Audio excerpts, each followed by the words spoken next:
E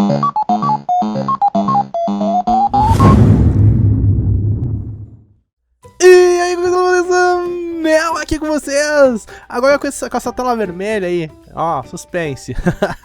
Bom, o que eu vim aqui mostrar pra todo mundo, porque eu sei que tem muita gente que tá curiosa, muita gente que perguntou e tal, e eu tava já com essa ideia desde que eu tive a ideia da nova intro, de fazer isso, de explicar isso, e como é que eu vou chamar esse vídeo? Eu vou chamar ele de Intro My Life.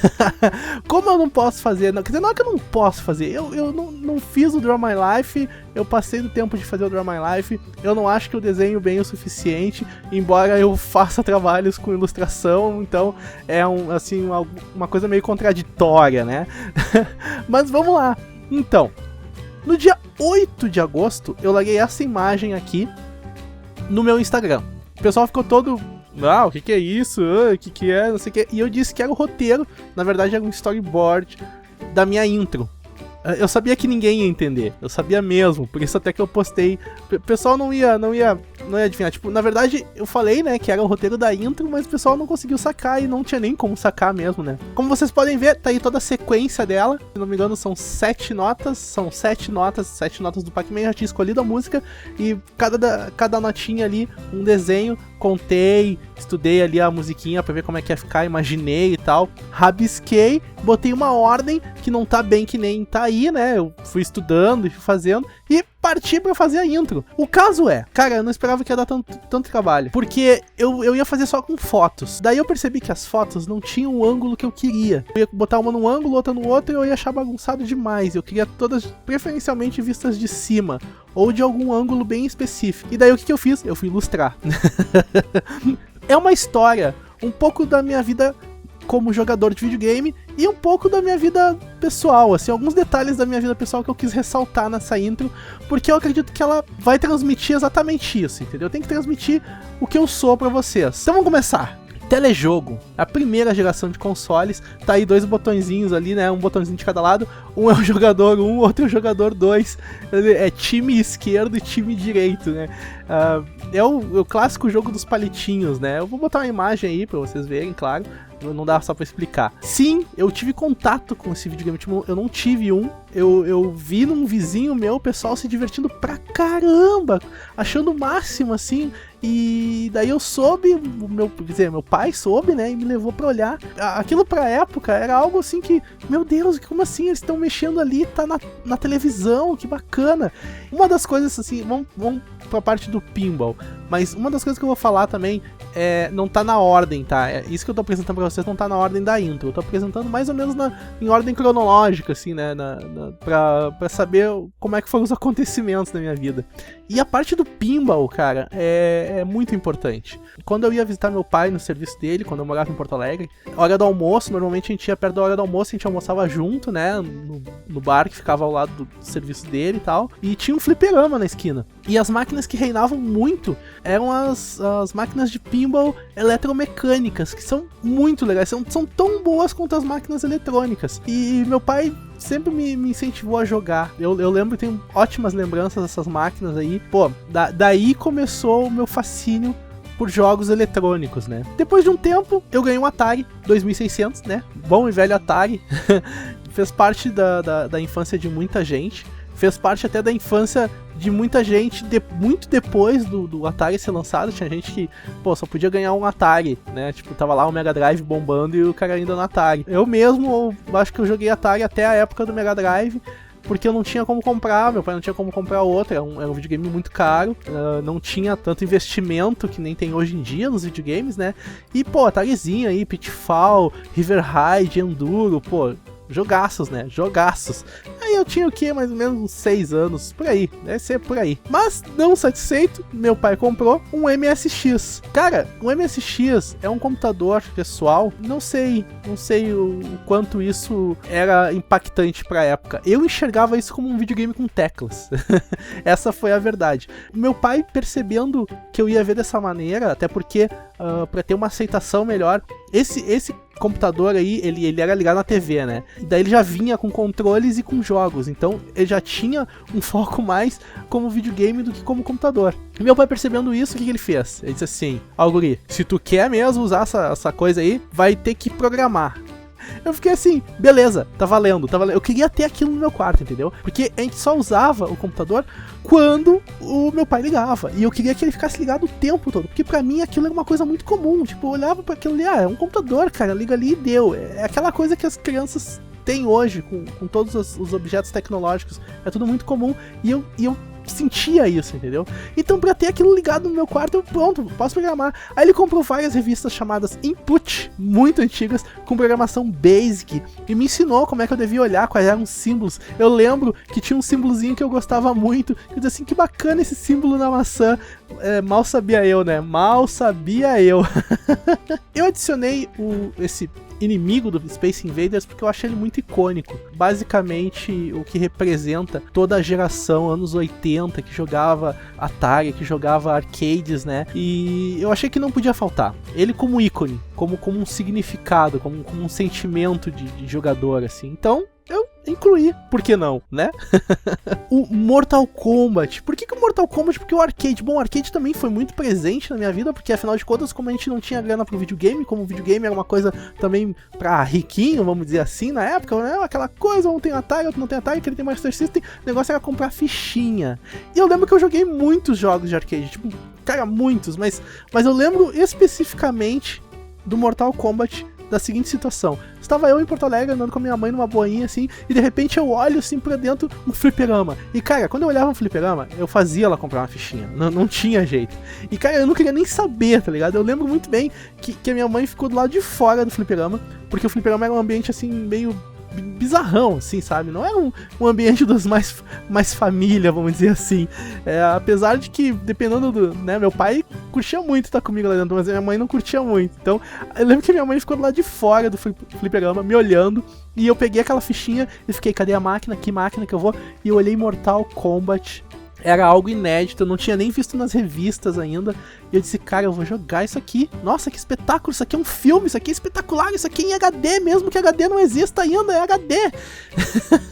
Então eu joguei Mortal Kombat e eu, obviamente, perdi o primeiro round, os 2 rounds já foi pra banha, né? Só que eu joguei e eu me senti, tipo, muito feliz naquilo. E eu lembro que apareceu o Danger, que era a tua energia diminuindo. Então tinha um aviso de Danger, ou seja, tu vai morrer, cara. E eu fiquei assim, meu Deus, o que isso significa? Danger? É perigo? O que vai acontecer? Eu não sabia nada. Depois eu fui descobrir que eu tinha jogado um dos jogos mais fodas que viria a ser depois, né, também um dos mais fodas, mas que era uma febre. Daí eu li nas revistas e vi que eu tinha jogado aquilo, achei espetacular. A fichinha, óbvio, a fichinha não podia faltar, porque afinal de contas a fichinha ela representa tanto o arcade quanto o pinball, né, e eu devo ter ainda alguma fichinha guardada. E quem usou fichinha, ou quem tem o prazer de ainda usar uma fichinha no boteco da esquina, que tem aquela maquininha bugada do Street Fighter, velho. Cara, é muito bom. Esse negócio de cartãozinho magnético de passar no arcade, cara, não é legal, entendeu? O negócio é tu botar a fichinha, ouvir o sonzinho dela caindo, e aquele plim que deu o crédito. Ou então quando tu bota a fichinha e tipo, ué, cadê o crédito? Aí dá aquela porrada assim no ficheiro e dá o crédito, tu vai jogar lá o teu Simpsons ou Tartaruga Ninja, cara. Ah, velho, sério, nossa, só de olhar essa fichinha eu já fico tendo uma nostalgia do caramba.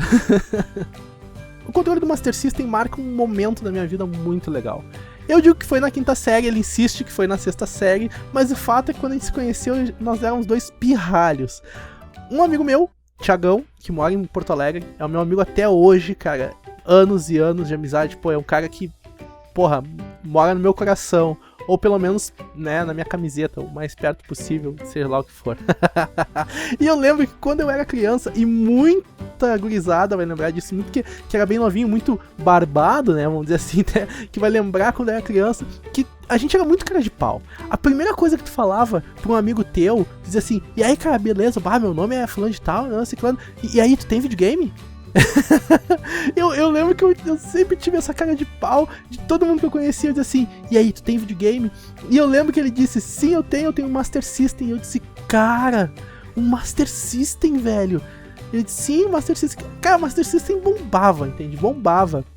E daí a gente, tipo, fiz amizade na hora porque eu sou muito interesseiro, entendeu? Eu sou mercenário, isso aí. Eu lembro que sim, eu tive interesse de jogar o videogame dele, mas, cara, o Thiago é um cara que sempre foi um cara muito legal, entendeu? A gente sempre se acertou muito bem. A vibração de quando Simpsons começou no Brasil, que a gente olhou o primeiro episódio, e daí correndo no outro dia na aula, a gente foi se encontrar pra perguntar: tu assistiu, cara? Simpsons espetacular, velho! Tu viu aquela coisa? Tu viu aquelas malícias, cara? Nossa, tu percebeu? Tipo... Isso marca muito a minha vida, esse controle icônico aí do Master System, da gente jogando o Master System, tentando de tudo quanto é jeito pegar aquele desgraçado daquele jogo escondido que tinha na memória. O easter egg do Master System, do primeiro modelo do Master System, era um videogame, era um jogo que tinha na memória escondido, tinha que fazer uma sequência de botões, de apertar os botões, que a gente chegava a fazer até os dois juntos no controle pra conseguir fazer a tempo, e daí surgia um tal de jogo de moto. E daquele jogo de moto também surgia um jogo de labirinto, cara, que a gente conseguiu fazer aparecer metade. Ele começou a surgir e caiu a luz.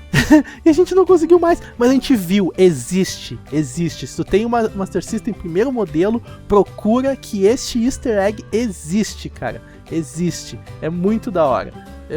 Foi uma história mais ou menos assim, né? Teve esses minigames aí que surgiram, cara, numa época em que o Master System e o Mega Drive eram extremamente hype, né, total, era uma coisa espetacular. E daí o que eles fizeram? Os maiores sucessos de jogos, eles colocaram em minigames. Esses minigames que vocês estão vendo aí, eu espero, eu não cheguei a procurar, eu espero que eu consiga colocar um vídeo aí no cantinho. Se não conseguir, eu vou botar um não consegui, desculpa aí. Mas eu vou botar um vídeo no cantinho mostrando mais ou menos como é que funciona, porque é difícil explicar.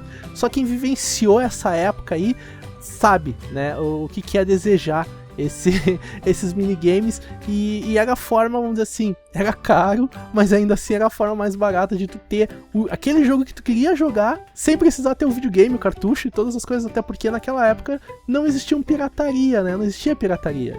Existia um tipo de pirataria lá no Atari 2600 que nem se falava que era pirataria, mas existiu. Então, mas não sei explicar diretamente como é que foi. Claro que depois disso eu já passo diretamente pra minha vinda para Gramado, e esse floco de neve é o que representa pra minha cidade. E é engraçado porque que eu escolhi o floco de neve, porque todo mundo acha que é sempre frio. Talvez até tenha diminuído um pouco essa crença, mas eu lembro muito bem que quando eu me mudei pra Gramado, e foi algo muito dolorido pra mim, foi algo muito ruim, porque foi aos 14 anos, então o pessoal assim, que eu já tava naquela amizade do caramba, né?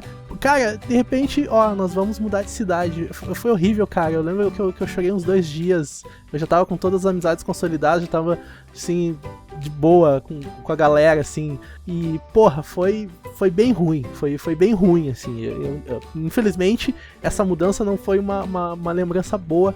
Mas claro que, com o passar do tempo, a gente vai se acostumando. E eu lembro que um amigo meu me ligou e disse assim: e aí, cara, tá muito frio. E eu disse: velho, tá maluco? A gente tá no verão, cara. Tá 30 graus aqui, tá horrível, velho. Ah, mas não é frio aí, tipo, o pessoal acha que, tipo, nevava o ano todo. Eu não sei se ainda continua essa crença, mas não, aqui não é frio o tempo todo, não. É mais frio, mas não é super frio o tempo todo.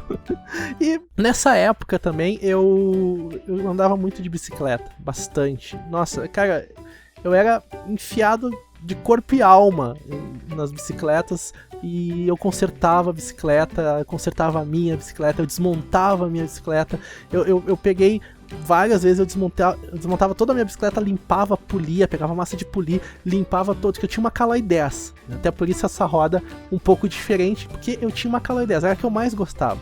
E embora eu sempre curtisse ter uma bicicleta de uma BMX, uma Cross, uma Freestyle, né, seja o termo que dê pra usar pra vocês entenderem, que é aquela bicicleta que também é muito usada pra manobras, eu adorava muito a minha Caloi 10, cara. A minha Caloi 10, eu desmontei ela umas 3 vezes, lixava, pintava ela com outra cor, botava adesivos novos, e cada vez eu tinha uma bicicleta diferente com a mesma bicicleta.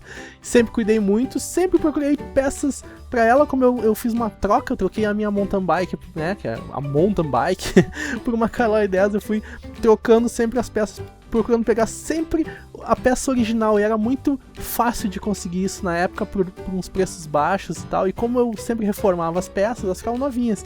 Eu vendi ela, o cara tem até hoje, eu tenho certeza que ele deve cuidar muito bem dela, ele sempre cuidou. Eu fico feliz de ter deixado com alguém que realmente gostou da bicicleta e cuidou. Então, outro ponto muito marcante também em Gramado, e é representado por essa pistola do Phantom System da Gradiente, cara. Phantom System rodava jogos de Nintendinho. Eram várias versões, eram chamados clones de Nintendinho. Era uma tática que as empresas usavam para tentar baratear o console, para popularizar o console. Mas o interessante é o seguinte, quando eu cheguei em Gramado, eu conheci o Michael, assim, ó, os dois amigões, assim, que é o Thiago e o Michael. E o fato é que ele tinha um Master System, ele tinha um Phantom System, só que o Phantom System dele tava com a fonte queimada. E daí eu disse assim, cara, vamos fazer um trato. Eu conserto a tua fonte e tu me empresta o teu Phantom System, já que tu não tá jogando, tu joga o outro aí e tal. Eu disse, não, pode ser. E eu consertei, custou R$20 o conserto da fonte, não me esqueço até hoje. E ele me emprestou, eu joguei o Duck Hunt, eu joguei... Ele tinha, deixa eu ver, Duck Hunt, ele tinha Castlevania, cara, tinha Jogon, tinha jogões, que tinha o Contra também, tinha um com os jipes, que eu não lembro muito bem como é que era, mas tu enxergava os jipes de cima, eu quase terminei, cheguei na última fase, morri, paciência, fazer o que, né? E finalmente eu compro o Mega Drive, o lindo, o poderoso, o magnânimo Mega Drive, comprei, eu acho que ajudei meu pai a pagar, o pai comprou pra mim, o primeiro modelo deu problema, deu um monte de erro, era novo, aí a gente trocou por um usado. A mulher da loja disse, olha, eu te dou esse usado, esse aqui tá funcionando, ele foi pouco usado, foi usado aqui na locadora poucas vezes, eu te dou jogos junto pra compensar, e eu peguei um Mega Drive, um modelo antigão, lindo, maravilhoso, cara. Joguei todos os jogos que eu pude jogar, assim, ó, a época que eu mais joguei, terminei jogos, né, porque tinha o Atari não tinha final, né, então tinha 70 e poucos jogos no Atari, joguei todos, claro, mas não era a mesma coisa. Eu joguei muito jogo, eu joguei Ristar, joguei Sonic, joguei, como é que é o nome daquela porcaria agora, esqueci, que não é uma porcaria, é um ótimo jogo, bom, não importa, era uma história em quadrinhos, o cara entrava apresentando as histórias em quadrinhos, e batia em todo mundo, e eu lembro muito bem que eu joguei esse jogo, porque eu tinha terminado com a minha namorada, eu tava muito brabo, aí eu fui lá na locadora, eu loquei 3 jogos e loquei esse aí, que o cara entrava pra dentro dos quadrinhos e no final ele tinha que salvar a namorada e eu deixei ela morrer de raiva, só porque eu tava com raiva. Ai meu Deus do céu. Então a gente chega no Sonic. Bom, Sonic, velho. Sonic está para Mega Drive, assim como Mario está para Nintendo. Então, joguei tudo que eu pude jogar de Sonic, principalmente o Sonic 2, eu tenho paixão pelo Sonic 2, eu tenho o Sonic 2 original, eu tenho o Sonic Knuckles original, com caixa, com kart, com tudo que possa ter, ficou assim, nossa, eu tenho muito amor por esse jogo. Eu jogava tanto que eu sabia de cor, eu bati os recordes da fase, eu curtia fazer isso, eu gostava de pegar todos os anéis que tinham na fase, porque daí dava um bônus extra e tal, cara, eu era muito fissurado em fazer isso, muito mesmo. Mas daí, é claro, obviamente, a gente começa a pender para outros lados, e foi mais ou menos por essa época aí que eu já comprei o meu primeiro computador, um IBM Activa, que talvez ninguém saiba qual que é, espero que não saiba mesmo, porque é vergonhoso, porque eu comprei ele parcelado exatamente no momento em que deu o grande boom dos computadores Pentium, e eu simplesmente me ferrei, porque eu peguei um computador super caro, e quando os computadores ficaram totalmente baratos. E daí eu comecei a mexer, a fuçar, mas ainda não usava ele para grandes coisas não, só usava ele para Word, fazer trabalho de escola e olha lá. Aí eu tenho que voltar ao seguinte, esse videogame, apesar dele estar aí, apesar dele estar bem adiante, por quê?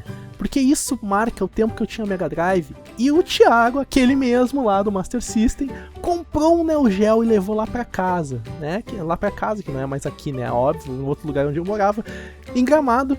Em Gramado veio me visitar e trouxe um Neo Geo, cara, e isso é espetacular. Vocês não têm noção que é esse videogame. Vocês sabem quando eu falei do Atari lá atrás? Então, o Atari é um videogame de 2ª geração. O Neo Geo é um videogame de 8ª geração. Só que tem um detalhe. O Neo Geo foi lançado em 90, ou seja, ali quando estava na 2ª, 3ª geração mais ou menos, já existia o Neo Geo. O Neo Geo é uma miniaturização da placa-mãe do arcade. Exatamente, tipo, o pessoal da SNK pegou um arcade e disse assim, mano, vamos dar uma na Nicolina aqui pra essa Motherboard, tá ligado? E vamos transformar isso aqui num videogame. Então o que acontece? Kings of Fighter, Samurai Shodown, Metal Slug, originais da máquina, com toda a qualidade da máquina, que isso pra época era muito, rodava no Neo Geo, na tua casa, no teu sofazinho, com um controle lindo, gigantesco, que por sinal eu comprei o Neo Geo X, e tá chegando, e assim que chegar eu faço um unboxing pra vocês verem. E ele trouxe isso pra gente jogar, jogou pra caramba, cara. Eu sou apaixonado por esse console. Esse é o meu troféu da coleção. O dia que eu tiver um Neo Geo AES original, porque eu comprei uma edição de colecionador que não é um bem Neo Geo, ele é uma edição de colecionador, ele não aceita cartucho, ele usa SD card. O dia que eu tiver um Neo Geo original, se alguém estiver vendo esse vídeo e se compadecer da minha necessidade de ter um Neo Geo, por favor me manda, eu não vou reclamar. Cara, sério, eu sou muito apaixonado por esse videogame. Eu acho ele, assim, ó, extremamente perfeito. Extremamente perfeito. Embora ele seja de 90 e embora ele seja muito avançado para década de 90, eu acho ele espetacular como aparelho de videogame. Aí eu tenho um outro jogo que marcou bastante, Resident Evil, jogaço. Eu comprei meu PlayStation 1, né? E junto veio o Resident Evil 1 e eu lembro que o Michael me falou, né, que eu já tava em Gramado, e me falou, cara, esse aí é um jogaço, eu li a respeito dele, é um super jogo que tem que jogar. E eu joguei me apaixonei, eu tinha o Director's Cut, obviamente que eu tinha, né, a versão de X-Sparrow, eu nunca tive um jogo original de Play 1, assim como todo mundo, né, porque normalmente a gente era piazão, tinha que pedir pros pais, e sabe como é que é, né, já é mais difícil a gente convencer a comprar, então ele vai preferir comprar um jogo mais barato, obviamente, porque, é coisa de criança, né, ainda tem isso, ainda acontece, principalmente naquela época. E Resident Evil 2 eu coloquei mais pra marcar entre os três Residents que são muito bons, que é o 1, 2 e o 3. Claro que tem outros pra frente que também são muito bons, mas esses marcaram de uma forma agradável. Essa é uma capa que eu encontrei, a mais bonita que eu encontrei. Eu queria encontrar uma capa melhor, não encontrei, porque o Michael terminamos o Resident Evil 3 e ele era em japonês, ou seja, a questão era terminar o jogo, não importava muito a história. Depois a gente foi ler a história nas revistas, né? Era como se as revistas fossem o Zangado, entendeu? A gente tinha que procurar a história lá. Não tinha ninguém, não tinha YouTube, não tinha internet, não existia internet, então era isso, tinha que fazer isso, né? Fazer o quê? É claro que também não podia faltar o memory card, nosso amiguinho que andava sempre no bolso pra gente jogar com os amigos, porque quase todo mundo tinha PlayStation 1, te levava no bolso lá com saves assim, velho, eu já fiz 90% do jogo. Ah não, mas aqui não, pega o meu save aqui, outra coisa que eu tirei fora de ordem foram os controles. Bom, os controles, eu fiz eles justamente pra marcar essa época que eu tive o Play 1, depois a época que eu tive o Play 2, né, que pra mim foi uma das melhores épocas de videogame também, de geração CD, né. Eu joguei muito no Play 1, joguei Klonoa, joguei os Residents, né, joguei até uns joguinhos de pirata lá que tinha uns barquinhos que eu olhava de cima, assim, era bacana também. Pandemonium, cara, Pandemonium muito... Test Drive, uau, nossa, só jogão. E claro que não deixei de jogar, né, os jogos do Play 2 que foram espetaculares. God of War, que mais aqui? Eu não consigo lembrar de cabeça, velho. Tô esquecendo de quase tudo. É o GTA. Nossa, GTA San Andreas, eu joguei ele todo no Play 2, eu não parava de jogar. O Mike não aguentava mais ver eu jogando. O Mike pegou nojo do GTA San Andreas, por quê? Porque eu já tava um mês jogando o negócio e só pra me divertir, e ele não aguentava mais chegar lá e ver eu jogando esse negócio, né? Claro que nessa época eu comprei o meu iMac, e aí eu já tava trabalhando, já tava me virando, né? E eu comprei com a minha grana, né? Foi punk. Eu lembro que eu cheguei no festival de publicidade e cheguei no stand e disse pro cara assim, cara, tem 10 minutos pra me convencer por que eu deveria comprar um iMac. E se tu me convencer, eu vou comprar ele, eu vou amanhã a Porto Alegre, já compro aqui. E o cara me falou, explicou que não tinha vírus, explicou todas as coisas que são muito boas do sistema operacional, e na época eram ainda muito melhores, e cara, foi a melhor coisa que eu fiz. Sinto muita saudade desse iMac. Sei que ele tá sendo cuidado até hoje, tá com uma menina, eu vim com uma menina aqui na cidade, e ela cuida, eu sei muito bem que ela cuida, eu tenho até vontade de ver se eu consigo pegar ele de volta, sério mesmo. Claro que também não podia faltar a minha mesinha de design.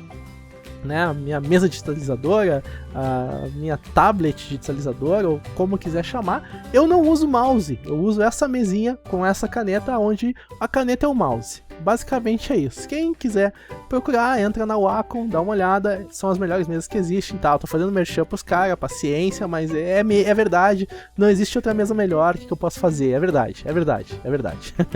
E pra tratar a imagem é a melhor coisa que tem. Pra editar vídeo, talvez nem tanto, mas eu uso ela pra tudo. Eu não tenho mouse no meu computador, não tenho mouse já faz uns, sei lá, uns 6, 7, 8 anos, por aí. Depois na sequência a gente tem os consoles, né, onde eu mostro o PlayStation 1, PlayStation 2 e o Xbox, que foi a ordem que eu comprei esses consoles, né, e que era a época que eu mesmo bancava os meus videogames, então eu tinha que escolher e foi de rachar o meu coração ter ido do PlayStation 2 pro Xbox. Um pouco foram pelas questões técnicas, que na época eu me importava bastante, daí o Michael, que era muito envolvido nessas coisas, me deu as barbadas, disse por que eu deveria pegar o Xbox, me mostrou uns comparativos e me convenceu. Além disso, é claro, eu tava querendo jogar o God of War e o Little Big Planet, eu tava totalmente louco pra jogar esses jogos. E na época eles atrasaram muito pra sair, muito mesmo. Quando eu decidi comprar o videogame, o God of War não tinha previsão pra sair, o Little Big Planet tinha saído com um erro dentro do jogo. Era uma frase que eles colocaram que significava uma ofensa em outro país, e eles tiveram que adiar o jogo um pouco mais. Isso me irritou bastante. Tipo, pô, não vou esperar. Agora, tipo, quero comprar o videogame pra jogar esses jogos, e justamente esses jogos não vão estar.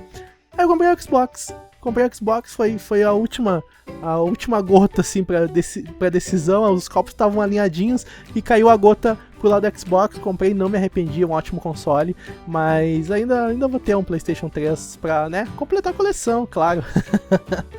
Então, na sequência, a gente tem o Triton, a câmera e o botão do YouTube, que pra mim é onde marca, que é o ponto do YouTube de onde vocês conhecem, de onde vocês já sabem, né, de mim um pouco mais, que é onde começou tudo. E tem o logo Machinima, obviamente, que marca também quando eu entrei no Machinima, aquela felicidade toda, um momento que era tudo muito, muito novo de Machinima, disso. Eu lembro que quando eu entrei no Machinima, foi no segundo mês de canal, eu mandei um e-mail diretamente putz, como é que era o nome do cara? O cara lá do Machinima. Não foi nenhum youtuber que me indicou, não foi nenhum youtuber que me apadrinhou, não foi nenhuma panela qualquer por aí. Eu já conhecia, claro, o Funk, eu já conhecia o Colono, mas nenhum deles tinha esse contato com o pessoal do Machinima, apesar de serem Machinimas. Não era uma coisa tão simples e ainda não é.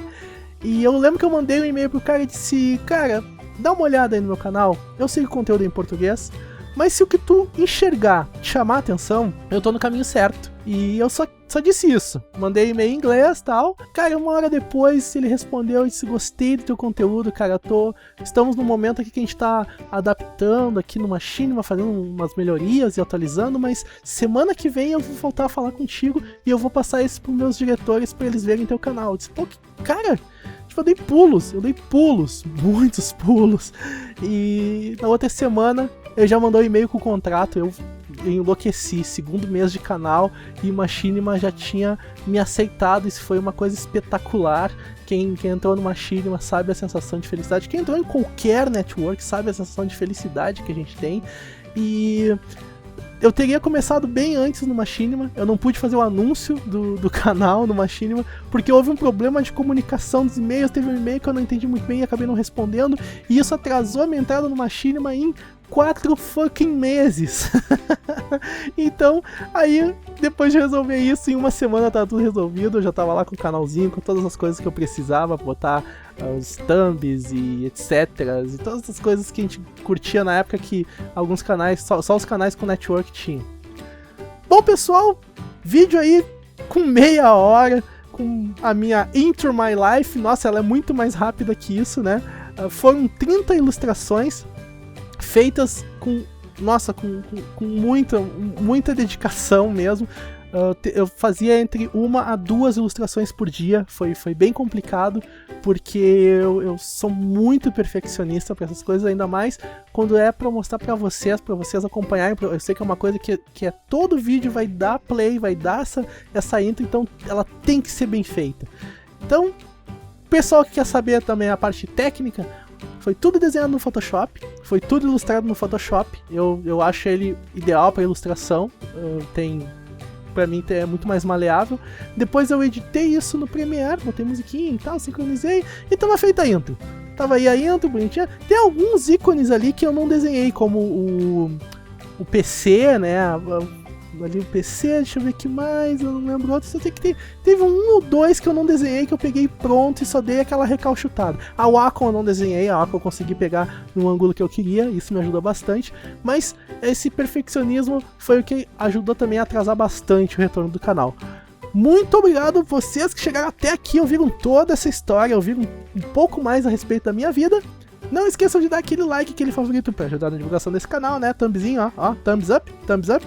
Também se der um dislike, não esquece de comentar também por quê, talvez porque o vídeo ficou muito longo, alguma coisa assim, mas por favor, não xingue. Não esqueçam de seguir também nas redes sociais, porque é importante, né? Lá onde vocês falam comigo, onde você sabe que os vídeos saíram, sabe todas as coisas, a gente pode discutir, falar de muitos assuntos que eu tô sempre respondendo o pessoal.